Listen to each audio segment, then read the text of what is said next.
Prieks jūs visus sveikt Saeimā.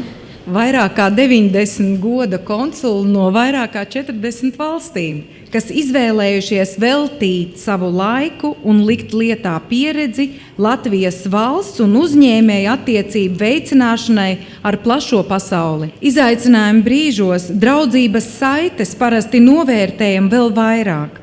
Šodien ir šāds ģeopolitisku izaicinājumu brīdis nevien Latvijai un reģionam, bet visai starptautiskajai sabiedrībai, kam rūp starptautiskās tiesības un kas nav gatavi akceptēt, ka militārs spēks, vardarbība un noziegumi kļūst par pieņemamu starptautisko attiecību instrumentu. Tāpēc vēlos jums visiem teikt milzīgu paldies par personīgo ieguldījumu Latvijas interešu nešanā pasaulē, lai Latvija kā valsts un mūsu uzņēmēji spēj būt veiksmīgāki un efektīvāki globālajā konkurencē. Mēs Saeimā Latvijā patiesi novērtējam jūsu darbu.